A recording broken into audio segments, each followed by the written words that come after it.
we are back, and today we are back with some coffee cupping.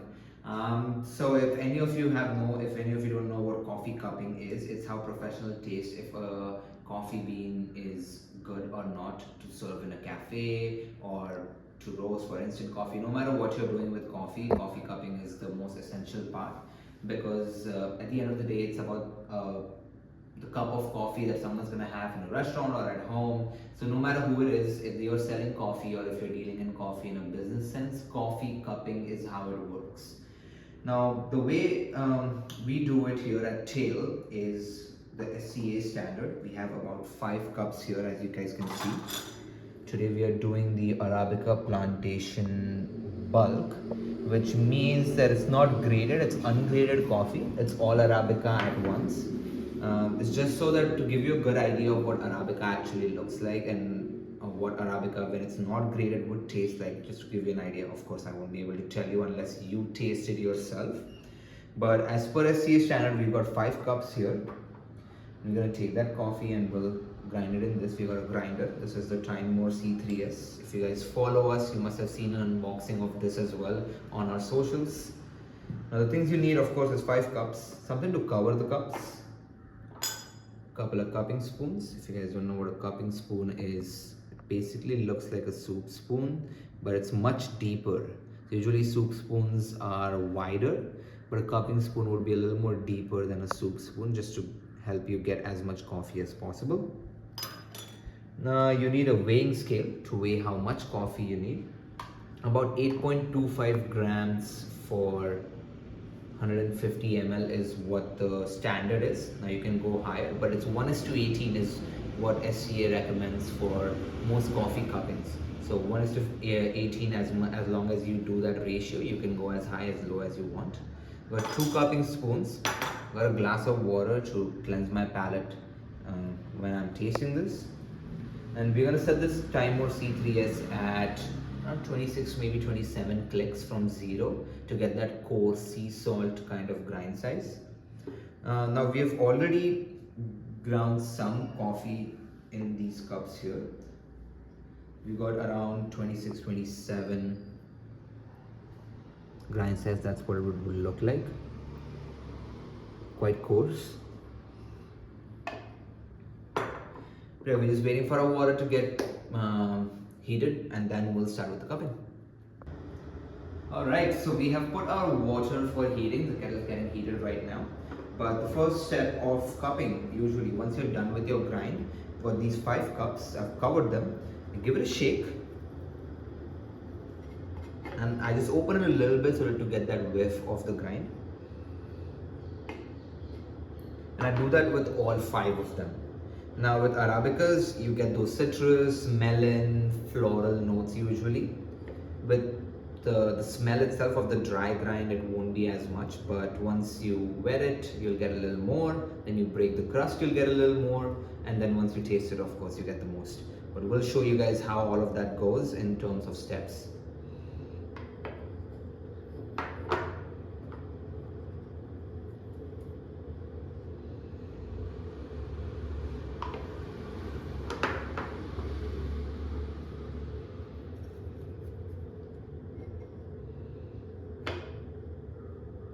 I can only smell the actual citrus coming off of this.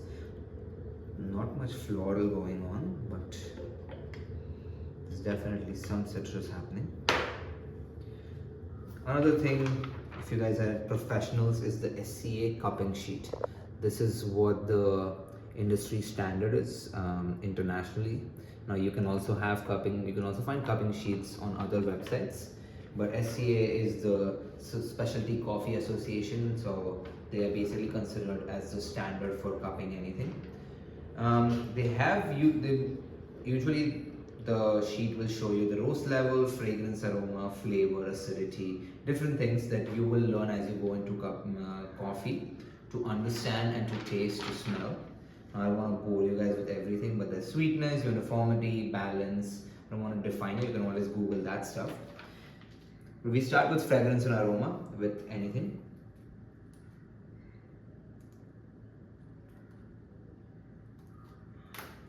Okay guys, we got our kettle and we got a measuring jug here. Don't judge me, it just looks like that. That's not actually bad and dirty. It just has that color. First things first, we're going to take all of these off. And keep them aside. And keep this aside as well. So I keep the cupping spoons inside these glasses and I just fill it up a little bit so that it stays hot.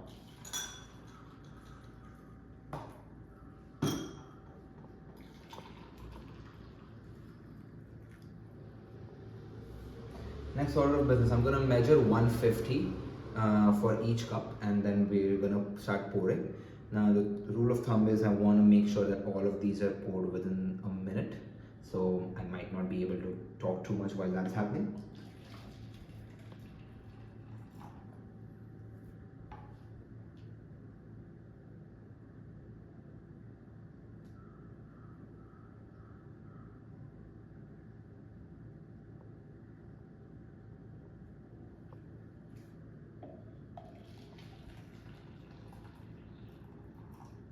Rule of thumb is you want to make sure that it's a steady stream of water and you don't really agitate the coffee beans too much.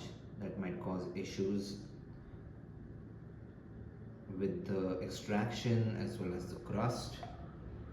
Make sure it's 50 here. Go. As you can see, some of them are the coffee beans have started floating already. I'm going to do 150 of the other ones.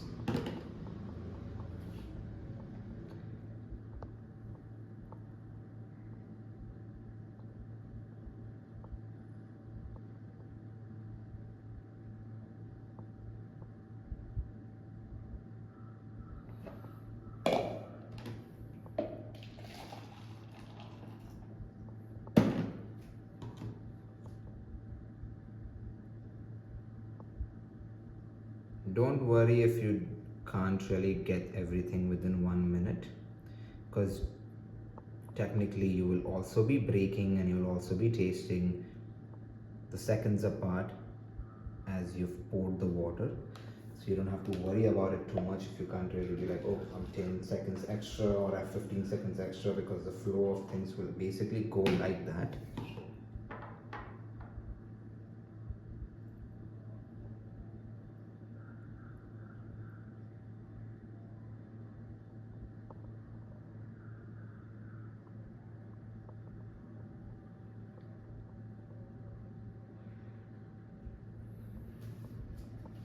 So that's your 4 cups done.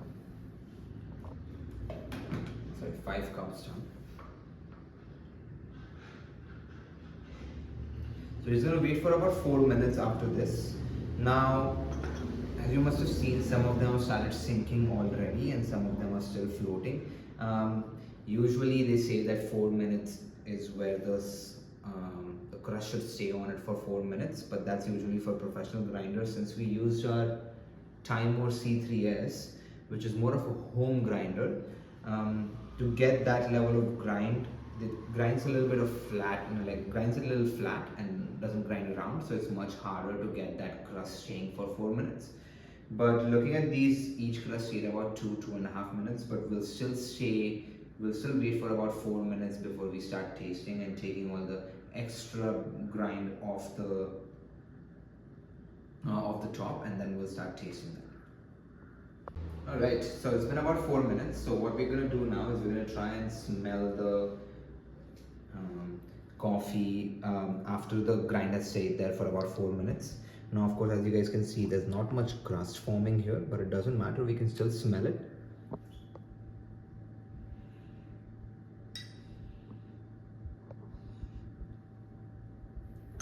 And I'm doing the motion, but there's no real crust here.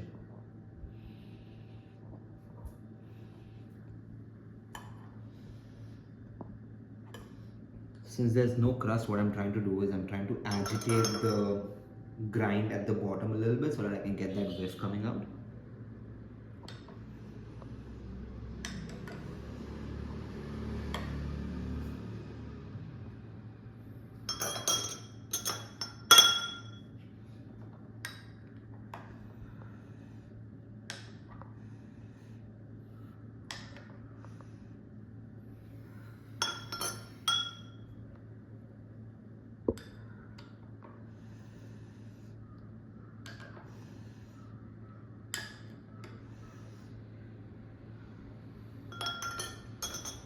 So as I went through from number 1 to number 5, the smells got stronger since this was the last one that I poured.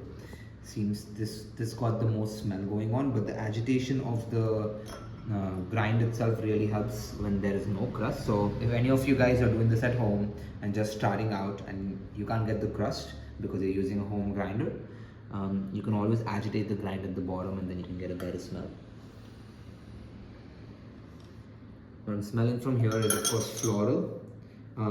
Now, as I said, the grind itself was smelling a little more citrus, but once it got wet, it has more floral notes than citrus notes.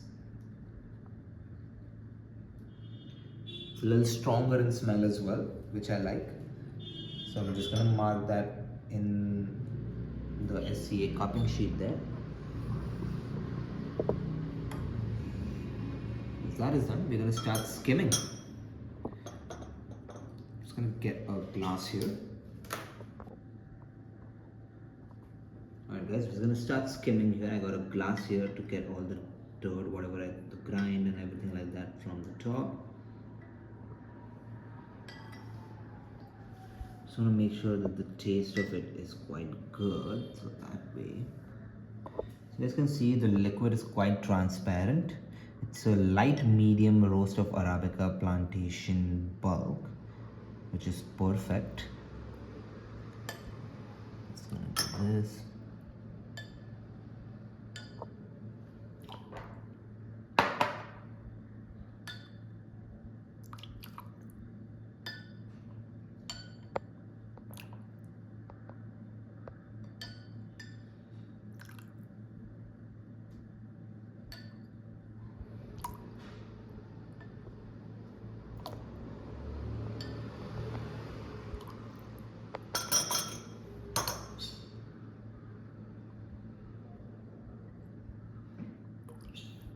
So as you guys can see, the top here is a little muddy. If you guys can see, the muddiness happens because of the real fine grinds that go into the cupping grind mixture.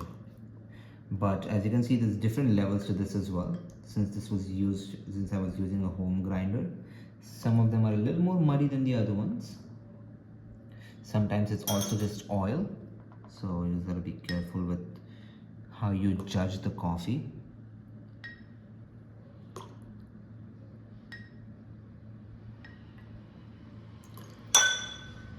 Another thing that might cause this is Arabica bulk. Arabica, because it's bulk, the different beans will have different sizes. And because of that, when you roast them, they won't all roast the same way. So you might see more uneven roasts with Arabica bulk where it's not graded.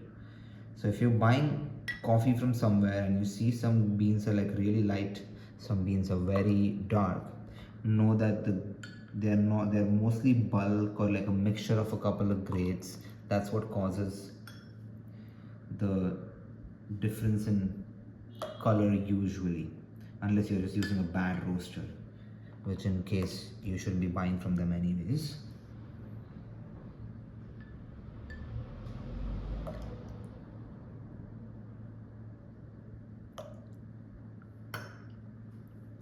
So got almost done with these 5 here.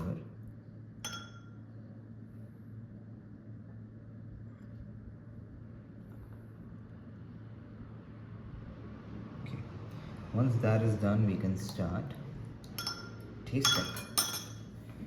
This is the real funny part. The way to taste is you take some up, you bring it to your mouth and you slurp it, and you gotta make a sound when you do.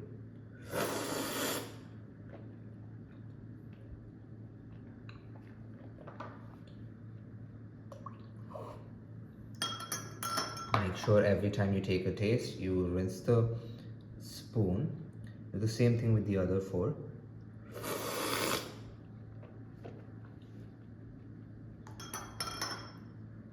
You can choose to drink it like I just did, or you can choose to just throw it out whatever you want. Just having a glass sip of water there.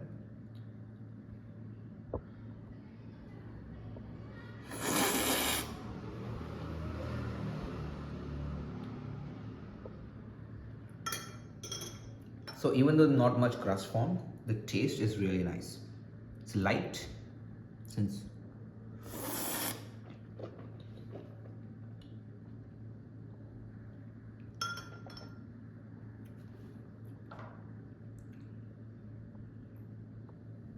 with Arabica, the taste is also quite floral. Now this is a specialty, it's a single estate Arabica bulk.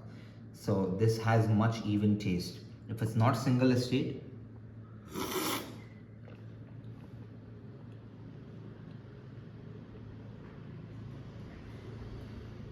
that creates the problem. Well, not problem, but if it's not single estate, it will taste quite different. With single estate coffees, you can kind of tell it's high end. With Arabica, it's more citrus, more floral, high on acidity, so that's why I'm drinking quite a bit of water.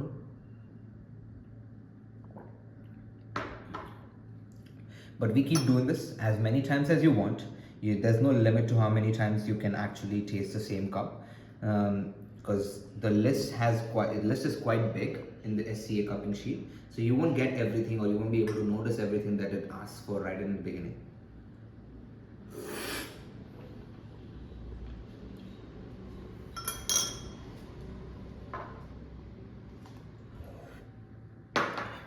But yeah, I'm just gonna start filling this sheet, and that's basically how the cupping steps go. Once we're done with this, I'll show you what it tastes like, a little bit of notes there and there, but I'm going to continue doing that. Okay, so our coffee tasting is done. Me and my wife, we both tasted the coffee, since we've been doing this since the beginning. Now, the way we mark it on an SCA cupping sheet, I'm just going to give a basic rundown, nothing crazy. This is something you'll only understand once you start tasting and you go through a lot of coffees. I must have tried at least 35, maybe even 50 different kinds of coffee in the last couple of months. So I have a pretty good idea of what to do here. Now, don't quote me on this. I'm not an actual Q grader, so I won't be able to do it as well as a Q grader. Now, the way this looks is, we have my name, of course, the date that I'm cupping, because the sample number, and the roast level of sample. So I'm going for somewhere around medium to dark medium, light to medium kind of roast going on there. The notes we got here were citrus, floral, a little bit of blackberry or strawberry, which is not out of the ordinary for Arabica, especially it from Chikmagalur. Now, this was a single estate Arabica, so we gave about 7.5 for fragrance and aroma. On dry, it wasn't too overpowering, so it's something like the scale has about 4 or 5 levels for dry, and then break, which is wet grind. Now, for dry, we gave about center, and for break, once it was wet, and we gave that 4 minutes, a little above center. Flavor around 7.5, aftertaste was 7. It was quite a light bodied coffee, so there was not much lingering happening, there's not much oil going on there, so the aftertaste kind of went down, just 7, went 0.5 down there. Acidity was 7.5, it was quite acidic.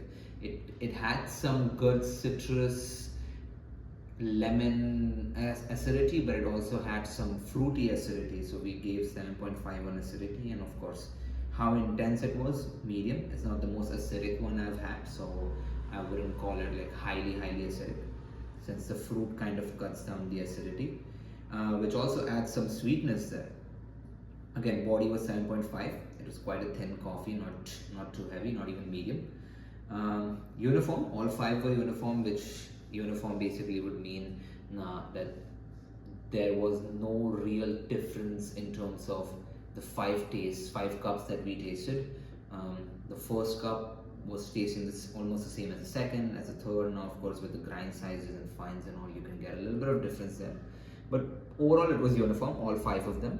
It was balanced. Balance is the biggest one we gave, because it had that melon and the berry going on. The acidity and fruitiness kind of balanced itself out, which may give it 8 points on balance scale.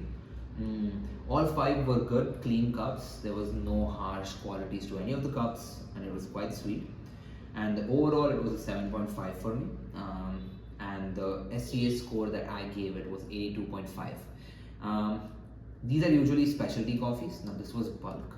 Um, Somebody else might give it say 80, somebody else might give it 81. But because this was a single estate, I got that uniformity that you might not get if you have a mixed lot from different estates coming in together. But because it was a single estate, we got that in this lot, which was Arabica plantation bulk. But yeah, that's how you basically do a cupping. We do this for every single lot we get, every single sample. If you are following our socials, you must have seen that I sort those green beans as well. That's what I did with this Arabica plantation before I gave it for roasting.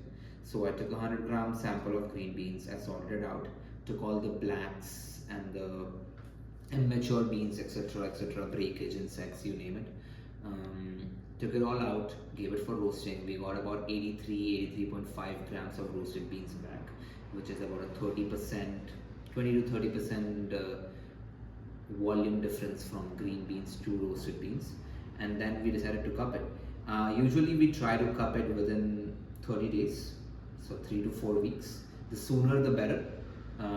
You want to give some time for degassing, which is about 48 hours, sometimes even 72. But the best time to do it is within a week, and after 30 days it just goes off, so there's no point to doing it. We have a bunch other coffees going on. We got some Robusta cherries, Robusta parchments here as well, which we'll be covering. But this was to show what Tail does with each of their partners, how we decide what lot to serve, what to offer our guests, what to offer our clients, what to offer importers. If you are a cafe in India, if you are an instant coffee maker, we check every single green bean lot we roasted. We make sure that the partners that we have and the curing works that we source from are up to par, and of course the ones who are not, we won't be doing business with them. But yeah, this was a tale of cupping, and I'll see you guys next time. Bye.